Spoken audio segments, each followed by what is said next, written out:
Assalamualaikum warahmatullahi wabarakatuh.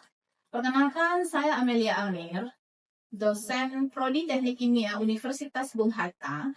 Pada kesempatan kali ini, saya akan menyampaikan materi pembelajaran dalam bentuk micro teaching untuk mata kuliah kimia dasar, terkhusus untuk topik kinetika kimia. Ini menjadi salah satu syarat penilaian untuk sertifikasi dosen gelombang 1 tahun 2025. Baiklah, kita akan mulai membahas mengenai kinetika kimia. Ada beberapa hal yang perlu diketahui oleh mahasiswa. Yang pertama itu adalah capaian pembelajaran mata kuliah khususnya di kimia dasar ini, yang untuk topik kinetika kimia ini masuk ke CPNK, kemampuan mahasiswa menganalisis ikatan kimia, kinetika, kesetimbangan kimia serta asam basa dan pelarutan. Kemudian untuk sub CPNK-nya ada beberapa hal yang perlu dikuasai setelah mempelajari topik kinetika kimia. Di antaranya, mahasiswa mampu menuliskan persamaan laju reaksi, mampu menyelesaikan perhitungan laju reaksi, kemudian mahasiswa mampu menyelesaikan permasalahan terkait hukum laju. Nah, untuk bentuk tes, ini tes tertulis, ini bisa tugas dan juga untuk ujian akhir semester, karena ini termasuk ke pertemuan 13 ya di dalam RPS. Kita lanjutkan.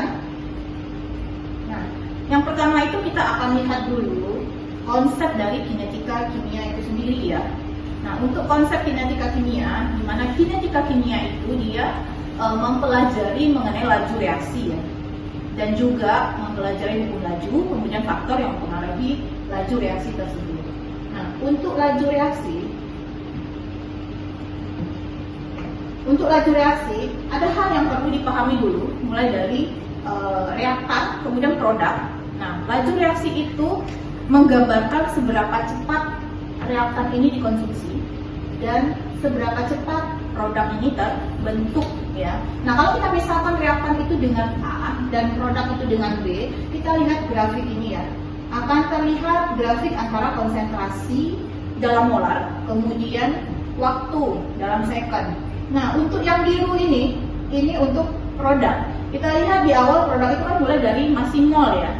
Kita masih nol, kemudian seiring bertambahnya waktu, jumlah produk itu akan bertambah, sedangkan jumlah reaktan itu misalkan di sini mulai dengan konsentrasi tertentu, kemudian seiring reaksi terjadi, maka dia akan berkurang ya. Nah, di laju reaksi ini yang dipelajari, bagaimana perubahan konsentrasi reaktan selama reaksi berlangsung.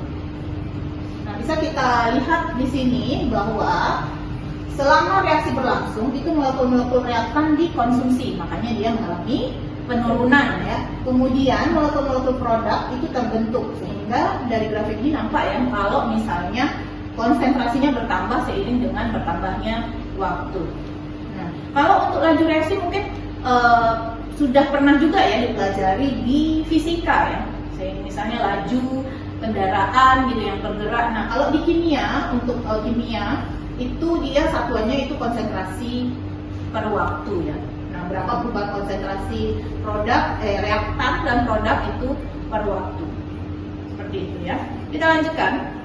Untuk konsep laju reaksi, seperti kita ketahui tadi bahwa laju reaksi itu merupakan perubahan konsentrasi dari reaktan untuk membentuk produk. Nah, di sini persamaannya kita lihat bersama laju reaksi, perubahan konsentrasi reaktan atau produk per perubahan waktu ya. Nah, untuk satuannya itu molar per sekon. Nah, jadi kalau kita tuliskan secara sederhana, untuk perubahan itu delta ya, delta konsentrasi. Nah, ini kurung siku. Kemudian untuk laju reaksi ini untuk konsentrasi reaktan yang A. Nah, ini untuk konsentrasi produk yang B. Nah, kalau kita lihat di sini ada tanda yang berbeda ya. Nah, untuk laju reaksi penurunan konsentrasi reaktan itu tandanya minus. Jadi tanda minus ini maknanya bahwa reaktan itu mengalami penurunan ya selama reaksi berlangsung. Nah, untuk B sebagai produk, karena dia terbentuk makanya tandanya positif. Jadi perubahan konsentrasi produk per perubahan waktu. Nah, kita simbolkan misalnya reaksi antara A dan B menjadi C dan D. Nah, untuk A kecil, B kecil, C kecil, dan D kecil ini koefisien reaksi ya. Jadi jangan lupa nanti, karena ini juga perlu disertai di dalam persamaan ya untuk koefisien. Nah, biasanya ini kan yang sering terlupakan ya. Lupa misalnya membagi atau mengali dengan koefisien reaksi ya. Nah, jadi untuk masing-masingnya bisa kita lihat di persamaan ini. Untuk laju reaksi itu konsentrasi A ini 1 karena seper A ya, seper A, kemudian konsentrasi B ini jadinya seper B kali perubahan waktu. Jangan lupa tanda minus untuk untuk reaksi atau reaktan. Kemudian untuk produk itu tandanya positif. Ini akan sama dengan ya. Ini tandanya sama dengan. Jadi perubahan konsentrasi A, kemudian dibagi perubahan waktu. Jangan lupa koefisien reaksinya. Baiklah, kita lanjutkan untuk konsep laju reaksi. Ini contoh yang pertama. Nih, menuliskan persamaan laju untuk reaksi I min OCl min menjadi Cl min tambah OI min. Nah, saudara bisa dulu misalnya mempause video, bisa dicoba menyelesaikan sendiri ya sebelum saya melanjutkan untuk membahasnya. Nah, bagaimana nanti menuliskan persamaan laju reaksi untuk reaksi yang ditampilkan di slide ini ya. Kita lihat sesuai dengan persamaan yang sudah saya sampaikan sebelumnya bahwa untuk koefisien reaksi berpengaruh. Nah, kebetulan di sini kan koefisien reaksinya 1 semuanya ya. Jadi ini mungkin tidak terlalu terlihat perbedaannya ya.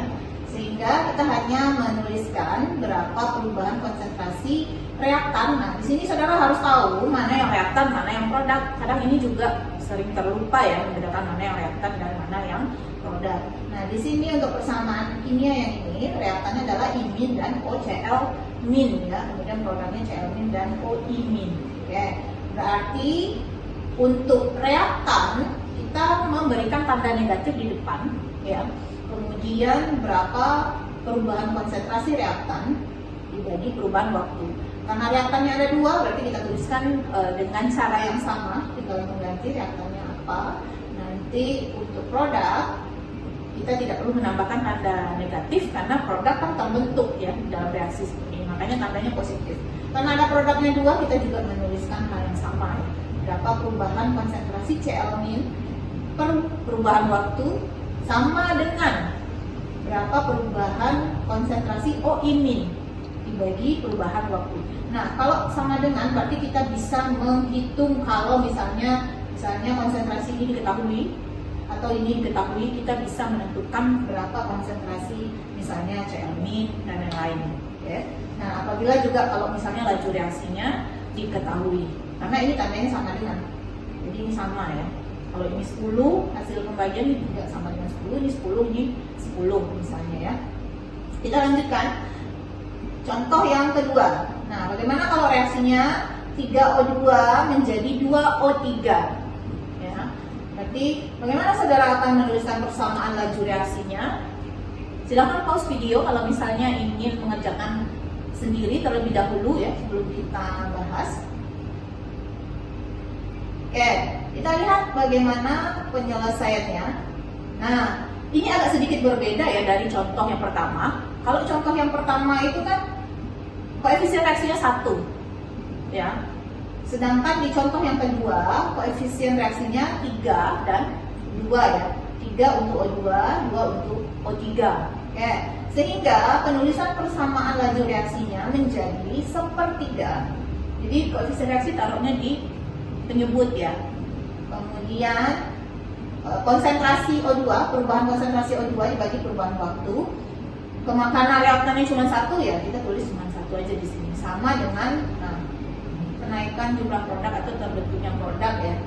1/2 ini koefisien reaksinya. Nanti di pembilangnya perubahan konsentrasi O3 dibagi perubahan waktu. seperti itu ya. Mudah bisa dipahami. Kita lanjutkan. Ini contoh yang ketiga ya.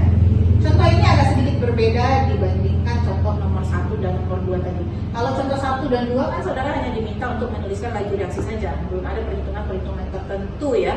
Nah, untuk contoh ini kita akan lihat ada laju berapa produk terbentuk. Nah, untuk reaksi ini kita lihat ini 4NO2 tambah O2 menjadi 2N2O5 ya. Nah, pertanyaannya ada 2 di sini, pada laju berapa N2O5 terbentuk dan pada laju berapa NO2 bereaksi ya. Karena di sini produk makanya yang laju terbentuknya. Ya. Pada soal ini juga diketahui bahwa molekul oksigen itu bereaksi pada laju 0,037 molar per sekon. Nah, sama dengan contoh-contoh yang sebelumnya, kalau saudara ingin mencoba dulu boleh di-pause videonya, dikerjakan dulu, nanti baru dilanjutkan untuk melihat penyelesaian soal ini ya. Oke, kita lihat bagaimana penyelesaian soalnya. Nah, ini saya tuliskan kembali persamaan kimianya 4NO2 tambah O2 menjadi 2N2O5. Kalau misalnya reaksinya belum setara, silahkan disetarakan dulu ya. Kalau misalnya sudah setara berarti tinggal dihitung aja lagi ya. Nah, yang pertama saudara harus menuliskan dulu bersama laju reaksinya. Jangan lupa koefisien reaksinya dimasukkan di sini 4, 1, 2 ya. Nah, kemudian jangan lupa juga untuk memberikan tanda negatif untuk laju reaksi di pereaksi atau reaktan. Karena di sini reaktannya NO2 dan O2, berarti untuk laju reaksinya min 1/4 delta konsentrasi NO2 bagi delta T min 1/1 ini sebenarnya ya. Kalau 1/1 kan nggak dituliskan, berarti delta O2 bagi delta T. Nah, setengah kali delta N2O5 per delta T. Nah, jangan lupa konsentrasi di sini itu satuannya dalam molar ya. Karena satuan konsentrasi itu kan banyak ya. Ada mol, ada molaritas dan lain-lain. Nah, untuk di sini kita gunakan satuannya molar. Kita lanjutkan. Nah, ini juga saya tuliskan kembali bahwa molekul oksigen bereaksi pada laju 0,037 molar per sekon. Oke. Kita tuliskan juga secara matematisnya ya, delta konsentrasi O2 per delta T sama dengan minus 0,037 molar per sekon. Jangan lupa bahwa tanda negatif ini berarti konsentrasi O2 berkurang terhadap waktu. Berikutnya, baru kita mulai menjawab poin A ya. Pada laju berapa N2O5 terbentuk? Berarti yang ditanya laju ya. Berarti satuan akhirnya nanti molar per sekon. Nah, kita bisa lihat hubungan antara, karena yang diketahui tadi laju O2, kita bisa lihat hubungannya, karena memang hubungannya ke semua itu kan sama dengan. Berarti nanti ini yang O2, perubahan konsentrasi O2 per waktu itu akan sama dengan perubahan konsentrasi N2O5 per perubahan waktu. Nanti kalau dimasukkan angka yang diketahui, nah ini saya pindahkan posisinya ya, karena kita mau nyari ini kan N2O5 ya, makanya saya pindahkan posisinya, ini tidak terlalu bermasalah ya. Kemudian kita masukkan.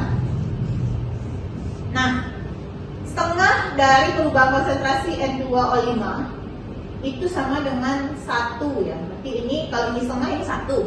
Berarti kalau ini 1, tentu ini dikali 2 ya. Nah, ini jangan lupa tandanya, kita masukkan sehingga didapatkan berapa perubahan konsentrasi N2O5 per waktu atau lajunya itu sebesar 0,074 molar per sekon. Jangan lupa nilainya harus positif karena dia produk. Ya, kalau misalnya negatif pasti ada yang keliru di penyelesaiannya. Ya, jadi harusnya kita dapat di sini positif.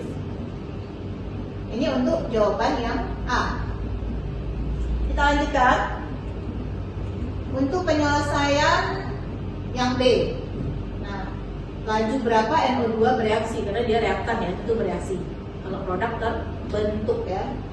Sama juga, ini bisa ada 2 caranya ya, bisa dipakai yang dari O2 atau bisa juga dipakai yang dari yang sudah dijawab di bagian A. Harusnya sama hasilnya ya.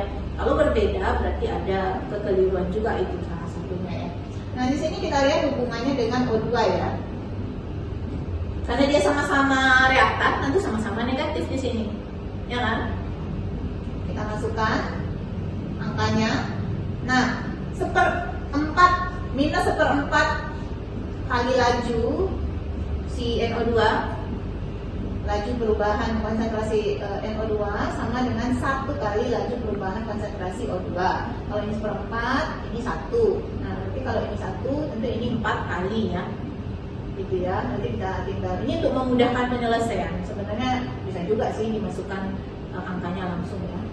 Nah, kita tinggal mengali 4 dikali tadi diketahui yang konsentrasi, bukan, laju reaksi, laju perubahan konsentrasi O2 tadi kan 0,037 molar per sekon. Kita tinggal kali 4, dapatnya minus 0,148 molar per sekon ya. Kenapa minus? Karena NO2 itu reaksi ya, seperti itu ya. Nah, mudah-mudahan dari 3 contoh yang sudah disampaikan tadi bisa dipahami ya, bagaimana menuliskan laju reaksi, kemudian bagaimana menentukan laju reaksi untuk misalnya reaksi, kemudian untuk molekul produk ya. Nah, yang penting dilihat hubungannya, kemudian jangan lupa tanda negatif ya untuk di reaksi ya, di persamaan laju, di perubahan konsentrasi dari masing-masing reaksi atau juga produk. Nah, untuk konsep laju reaksi sekian ya untuk pembahasannya. Mudah-mudahan bisa dipahami. Nah, kita insya Allah akan lanjutkan lagi ke video yang berbeda ya untuk penjelasan bagaimana hukum laju reaksi. Oke, terima kasih. Saya tutup. Assalamualaikum warahmatullahi wabarakatuh.